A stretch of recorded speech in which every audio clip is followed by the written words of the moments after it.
Hi, everyone. Welcome back to this week's episode of the PETHS Alumni Network podcast. I'm your host, Nathan, and today we are joined by none other than Mr. Herman Wong. How are you doing? I am doing super well. Thank you, Nathan, for having me. It's lovely to be here. Thank you so much for your time. To give a bit of background, you graduated in 2016. You then went on to Carleton to study journalism, and then you finished your law degree at Osgoode at York, and you're currently working on your articling career before you officially become a lawyer later this year. Yes. Did I get that all right? It all sounds very exciting, but also makes me sound really old. Oh, no. No, it's okay. I mean, I feel like high school wasn't even that long ago. Mm-hmm.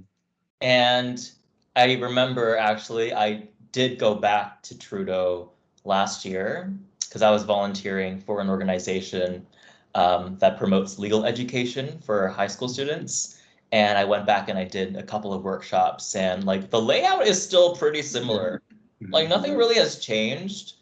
And I still remembered where everything was. So yeah, but it was nice to be back. But yes, it does seem very long ago when I was last taking a class there, for sure.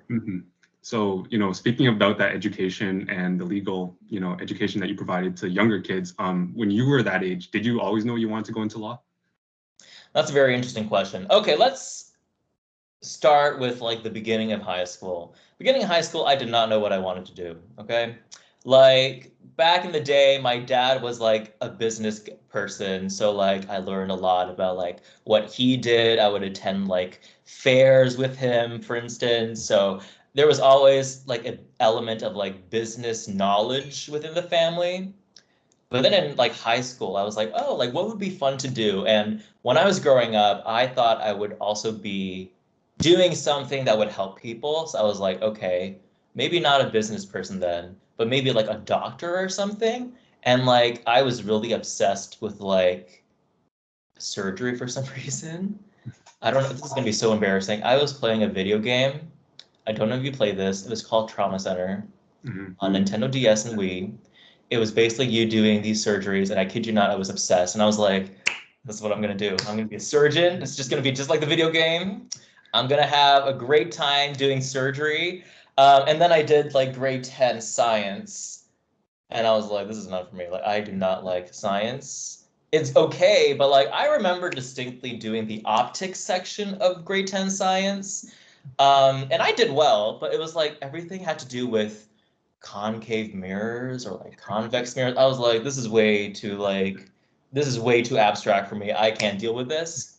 So in grade 11, I had to do like a science, because in Trudeau you have to do like 3 different categories they had to fulfill, and there was like a science category. And in my year in grade 11, that was the first year that they had environmental science, and that was perfect. I loved that because you could go out. We literally went out to like the stream in like Birdsea Park, and I stepped into the river to collect samples, and we brought it back to the school, and we did all this stuff. So I knew that being a doctor would require, biology, physics, chemistry. That wasn't my thing. And I said, you know what else do I like to do? And I said, well, I really like to read and write. So I was like, okay, well, law seems quite interesting because you get to use these skills in a way that excites me. So I took grade 11 law. I was in French immersion, and I loved my law teacher, Madame Garofalo. Unfortunately, she's retired now, or else I would recommend her to everybody. But it was a blast, and I loved it. I thought the material really excited me because I have no legal background. Like, I don't know any lawyers. I'm like the first person in my family to go to law school. So being in that class was super, super exciting. And I think the thing that really sealed the deal for me was we had a field trip to the University Avenue Courthouse downtown. And I met a judge there, and she was like, yeah, I'm a judge, but like, honestly, if you want to go to law school, you can do any undergrad you want, right? You don't need to do like a law undergrad degree. And she was like, well, for my undergrad, I did opera singing at York. And I was like, oh my gosh, that's so cool. And she was like, look, if you want to go to law school, do like an undergrad degree where you think you can excel in and get good marks, but also something that excites you and that's fun. And I thought, well, if I like to read and write, I really think journalism would be something that would be very appropriate. And luckily, journalism, you don't need bio, you don't need chemistry, you don't need physics. And I was like, this is amazing. I don't even need math for that. So in grade 12, I didn't even take math. So I did that, and I loved it.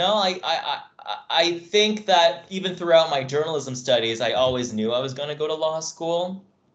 Um, but doing that program was great because I could really hone in onto my questioning abilities and writing directly and getting to the point quickly and knowing how to analyze a lot of information and present it in a readable or persuasive way.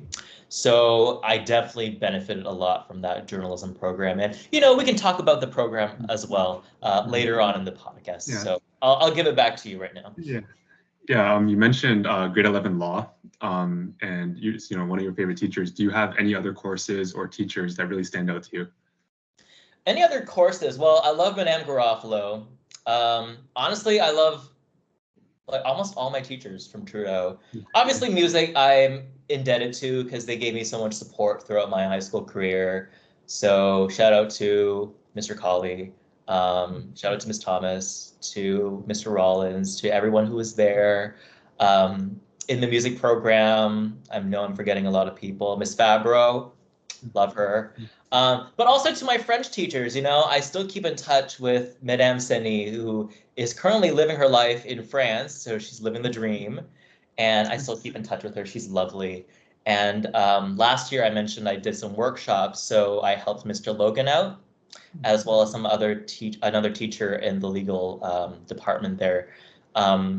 And I had Mr. Logan for World Issues in my grade 12 year, and he was amazing, and I love him. But yeah, I mean, there's no one I like dislike from Trudeau. It's like everyone there was super great. They were super knowledgeable, and they were always there to support and uplift. And yeah, if you happen to be choosing what courses you want, and one of the teachers I mentioned is teaching it, I would definitely recommend you do that. So you spoke about uplifting. You had a very valuable time during high school. What are some of like the key lessons that you took with you from high school into your further education? Key lessons: learn how to take good notes. That will save you, not just in law school, but also in undergrad. You really need your own system. And I always had my own system of taking notes. Like, it's going to sound so crazy, but like I used to do things where it's like, okay, if it's like a key term, I would write it in capital letters. If it was something that was giving particulars about a different subject, I would write it in cursive and with a specific bullet point. And like everything had to be lined up a certain way on the page. And I don't know about you, but back in high school, I remember I still wrote exclusively in paper. Like it was only around grade 12 where I saw someone use an iPad for the first time, and I'm like, this is wild. Like, you're typing on like an electronic screen. And literally last year when I went back to do a workshop, everyone was like using their laptops, and I'm like, oh my gosh, like this makes me feel so old. But no, definitely have your own system for taking notes that works for you and that's organized. I always err on the side of taking more notes than necessary, but that's just me. Like, if you're someone who takes more succinct notes and that helps you, definitely do it. And it's not like my strategy is going to work for everybody. Like, everyone has their own thing that works for them. But that's one thing that I took away from high school. What else did I learn? I learned, I also learned how to be a good listener. That's very important. How to always think ahead for what's next and not wait. So I'm not really a procrastinator, which is something I'm proud of. But I would always think ahead and pre-plan like how my project is gonna go. Who do I ask questions, or how do I strategize and plan out my week so that I can achieve a certain goal? And that has also helped me deeply in my undergrad studies as well as law school. So. No, I actually write all my notes in paper too. I prefer it. It just, See, I do that now at work too. I write in my little notebook, and honestly, I'm using one of these pens. Shout out to these pens. It is the Uniball Vision. This podcast is not sponsored by Uniball, but these pens are so good. Oh my gosh, they write so well. I love them so much more than ballpoint. But yeah, I rarely type on my computer. I mean, I typed on my laptop throughout undergrad and law school because there was just so much information. But now when I'm taking notes in like a meeting or, but yeah, like I just write in my notebook using pen and paper. So yeah, that works for me. Yeah, no, I think you hit it on the head. I enjoy, even though my writing is really messy, I still enjoy, having a system. It helps me stay organized. Right. Yeah. So towards the end of high school, when it came time to apply to these schools, which schools were you looking at, and how did you end up at Carleton? Oh, well, I mean, there's only two major journalism schools in Canada. There's TMU, which at the time was called Ryerson, and there's Carleton, which is the first journalism school in Canada. And U Ottawa also had I think, a smaller program for journalism as well. But I applied to both of those, and I thought because I was in French immersion, I wanted to keep my French up. And I knew that Ottawa, it's literally on the border with Gatineau. So I was like, okay, maybe I can keep up my French there. So I accepted to go to Carleton, not just to do journalism, but also a combined honors in French studies.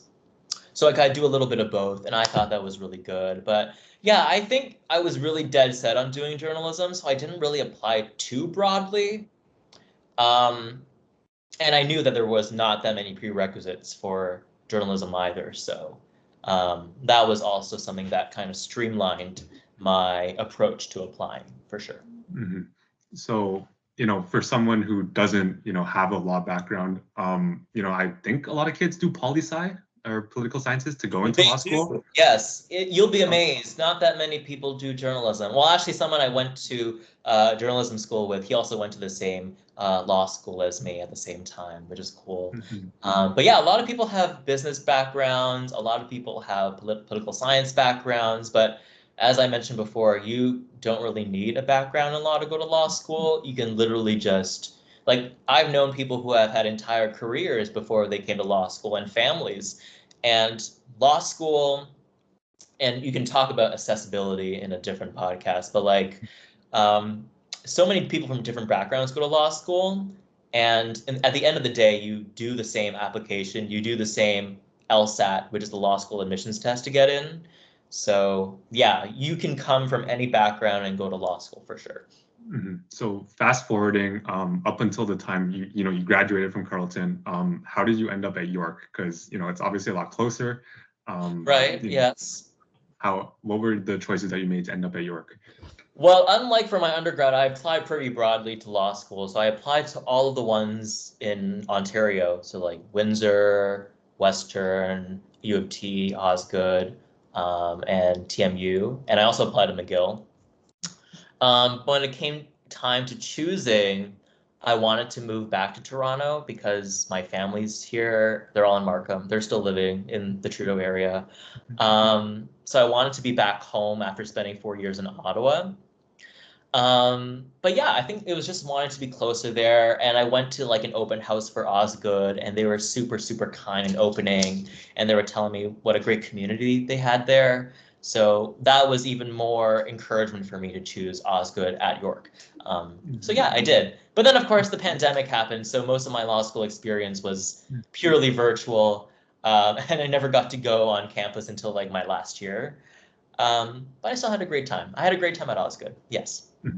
So I always ask people who have multiple degrees from different schools, which school are you representing? Like when it comes down to it. Which school? Well, I represent both because at the end of the day, I still consider myself both a Carleton alum and is very proud of my journalism degree. But I also consider myself an Osgoode alum, which is what sometimes lawyers ask you. That's like the first thing that they ask is like, oh, what school did you go to? So I am a proud Osgoode alumni, but I also am very proud of my degree at Carleton for sure. Yeah, like what were some like differences that you noticed between the two? Obviously, one is a graduate program, one is an undergrad program, but what's the culture kind of like, and what did you really notice about the two schools? Oh, well, the two are actually very similar because, well, I didn't spend that much time at York because of the pandemic, but both Carleton and York, they're kind of their own communities. It's not like TMMU, that's like spread apart downtown. Like Carleton was literally on its own kind of like neighborhood, and so is York. So that was very similar. The difference is for Carleton, my program, there was typically one building that you would go to for all the journalism stuff, but sometimes on rare occasions, you would have a class in another building and you would just travel through the tunnels to get there. For Osgood at York, it was all in one building. So all the classes, the administration, the library, it's all in one building. So that's an easy way to run into people and to catch up with people after class. But yeah, I would say that the environment was not that different, but definitely the pace of learning was different for me because journalism, like for journalism school, there's no readings. So like I never had to spend a night doing long hours of reading. It was mostly just in keeping in touch with the news, and also meeting deadlines. So in journalism school, we would have like a deadline for a story every week. So every week we would have to go arrange interviews, go out into the community and find people and deliver a story by the deadline. So that was really the pace that I worked at. But in law school, it's completely different, where you can kind of manage your time more in terms of doing your readings, being on top of things, going to class and attending lectures. So very different lifestyles, but I wouldn't say one is necessarily better than the other. Yeah, so did you have any like reality shocks when you got to either of the programs? Did you expect, something different than what it actually was? Like, what was your experience adapting to each of the programs? It's strange. I actually felt that both journalism, French, and law school were quite what I expected. And I think the reason why is because I talked to people before going to these programs, and they kind of gave me a more realistic vision of what being a student there would be like. So I already knew that I would be working a lot and possibly sometimes late into the evenings. And the hardest part for me was really just adjusting to like living in Ottawa, for instance, and navigating through the city. And then for law school, it was different because it was all virtual learning. So that was its own thing to adapt to. So I think those things were the more challenging aspects. And there was nothing I would say that's like super shocking in terms of like the workload for me, which might not seem for everybody for sure. Yeah. What was your like mindset, going into, your graduate program, knowing that you had an undergrad program, already completed? How did it feel? I would say I knew I had developed a really good set of skills in terms of interacting with people. Asking questions is a really important part of being a lawyer. And I knew I had those skills on lock. So I could approach law school and especially the oral advocacy portions or written portions of it with a certain familiarity to it. But of course, the only legal background I also had was just my grade 11 law class in high school. So there was a lot to catch up on. But luckily, actually, in my last year of journalism school, I did a legal journalism course. And that was with a lovely professor named Janice Tibbetts. And she taught me basically how to look at a case before going to law school. And we went to the Supreme Court, for example, several times to go and report on a decision that was being made. So those were little tidbits of information I had, and the rest was just like an open field for me to dive into and learn. So.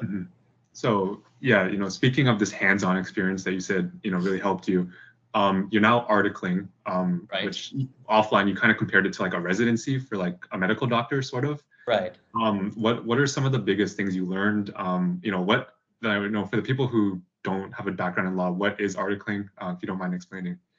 Yes, well, everyone's articling experience will be quite different. My articling experience is at a full service firm, so there's multiple different areas of law that you can interact with.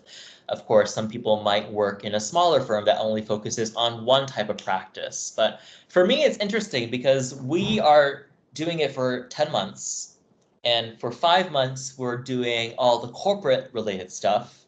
And for the next 5 months, I'm doing all the litigation related things where we're actually commencing an action and suing people or defending someone. So that has been a very diverse experience. So in the last 7 months, because I started last August, I've already worked on many different files from like real estate to mergers and acquisitions to privacy, to wills and estates. And even now I'm working on like some family law things or some construction law cases. But overall, there's a lot of drafting involved, a lot of planning, a lot of research that's involved. And a lot of your research skills are also developed during law school as well. But yeah, a lot of it is also talking with lawyers and learning from them. And they do give you a lot of training, at least for my firm, but a lot of it you also learned just from doing the job and from getting feedback from lawyers. And like your position is called an articling student. And I think that even in the name, as it suggests, you're still learning.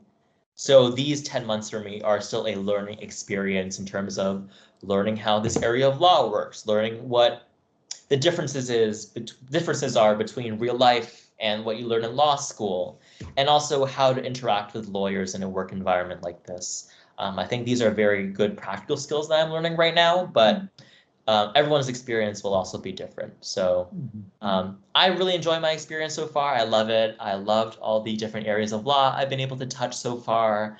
I only have about 3 months to go left until I get called to the bar in June. So I'll officially be a lawyer. But yeah, that's how my experience has been so far. So you touched on all the areas, you touched on real estate, corporate, that kind of thing. Do you have any inclination as to what you want to specialize in? And if so, what does the process look like to really specialize in one area? Right. Well, I'm still deciding because I really enjoyed working in corporate law, and I worked with a lot of amazing people. Well, all of them are amazing, to be honest. And right now, I'm just slowly making my way through my litigation work. But I'm still deciding, like, honestly, everything, like, just with like the teachers I had in high school, everyone at the firm is super supportive and they know that you might not know anything. So they're always willing to explain things to you and make sure that you have the support you need. But it's a hard decision to make. And I don't think I have to make any decisions yet until maybe end of March. But I do have certain things that I know I prefer over others. I know I have styles of work that I like more than others as well. But I probably have to make like my own personal chart and like list out the pros and cons of everything so I can get a better idea. But for now, I don't necessarily have a big inclination towards like a specific area, if that makes sense. Would you like require like further schooling, like being a doctor, you go on to do like a specialization? Would you need to go back to school to do a specialization for law? Well, I know some people do like a doctor of laws, but I don't know. Like I don't see that for myself yet. You never know in the future. But for now, I just kind of want to keep on learning about the areas of law I'm interested in and figure out kind of what space fits me best for my future career. And offline, we talked a little bit more about, the media portrayal of, law and how, there's like Law and Order, there's Suits, right? Many other ones that portray kind of something that's being talked about more is kind of like the drain on, being a lawyer. Obviously, you work long hours. Sometimes you have like emotional cases. Do you have any like words of advice for dealing with, those kind of things? Words of advice: take time for yourself, for sure. I mean, of course, do a good job, but you also want to make sure that you're not pushing yourself to a point where you're so exhausted that, yes, you're meeting deadlines, all the work that you're delivering is sloppy or not up to par. But I like to take mini breaks. So if I work on something for like 30 minutes, I'll take like a 5-minute break, whether it's like going to get like a coffee or like looking at my phone and going on TikTok. Like it can be something so silly like that. But taking time for yourself is super important. And also exercising and making sure you're being active, even if it's just for a few minutes of the day, is really helpful to just keeping your mind focused. And like someone told me recently, like your mind as a lawyer is something that's so integral to your practice, and you want to keep it sharp and alive and active so that you can do good work. But I know it's hard sometimes because as a student, you're like, oh, you want to impress people. You want to make sure that you're being like the most optimal student there can be. But at the same time, you do have to balance it out with taking time to rest and seeing your family and friends, because those are important. But the people at my firm are super nice and they totally recognize that as well. So yeah, make sure you're taking enough time to balance both your work life, your personal life, but also your social life as well. I think that I have a good working relationship with the people I've worked with so far at my firm. I really like the work culture. But yeah, I would definitely see myself working at this firm for sure. But you never know, maybe if things change, I might be somewhere else. But at the end of the day, you're still learning. And even if you come back as a first year associate, you're still learning the ropes and learning how to do things. So it's all a process, no matter where I am. Um, but yeah, I try not to think too ahead, but I try to think about what's coming up maybe in like the next year, because that's more feasible and more realistic in terms of planning. Okay. Yeah, no, I know you mentioned, you said you want to think about a year at a time, but Right. I'm curious, have you ever thought about opening your own firm maybe one day in the future? Will I open my own firm? I don't know if I have the money for that. Look, I'm telling you right now, living in Toronto is kind of hard. I am living by myself right now, which for many is not feasible. And I recognize that I do have a certain amount of privilege with the job that I have, but it's hard. I mean, utilities, Wi-Fi, like it adds up in the end, like honestly, it is very hard to live in Toronto, and I recognize that for a lot of people, but you never know. Maybe I will have enough money one day to open a firm of myself. But I don't know. I like the firm I'm working at right now, so I kind of want to stay there. But I just started to do like adult things. Like I opened an RSP like literally like 4 days ago. Because I was in school the whole time and I was like having OSAP and everything, so I didn't want to open one yet. So I did that and I felt like a true adult, and I was like, ooh, mutual funds. Ooh, this sounds very adulty. I'll do it. But yeah, I try to take things one step at a time, but also plan ahead, which I know is kind of contradictory, but you can't really predict what will happen on a certain day, even if you plan out everything. And if journalism has taught me anything, is that you have to learn to adapt. So yeah. But you never know. Maybe I will have my own firm one day. Wong LLP. Yeah. So you never know. Yeah. Do you have any closing remarks, wise words of advice, anything? Wise words. Kids, please make sure that you don't stress in high school. I know everything seems very, very serious right now. I will tell you, in the grand scheme of things, high school is a small time of your life. Obviously, please do a good job, study hard, but please don't think that if things do not go your way, it is the end of the world, because it's not. There are many other steps ahead of you in the future. And oh my gosh, when I started high school, how old was I? 14. Oh my God, 14? Oh, that's super young. Like I remember 14, I was like, oh my gosh, I need to make a good impression to all my grade 9 teachers. I'm like, as a 26-year-old, I can tell you right now, it does not really matter that much. And not to say high school doesn't matter, but like, don't take yourself too seriously. Life is very short and life can end at any moment. And I know that sounds very morbid, but like, have a certain levity in your life. And that's something I try to do always.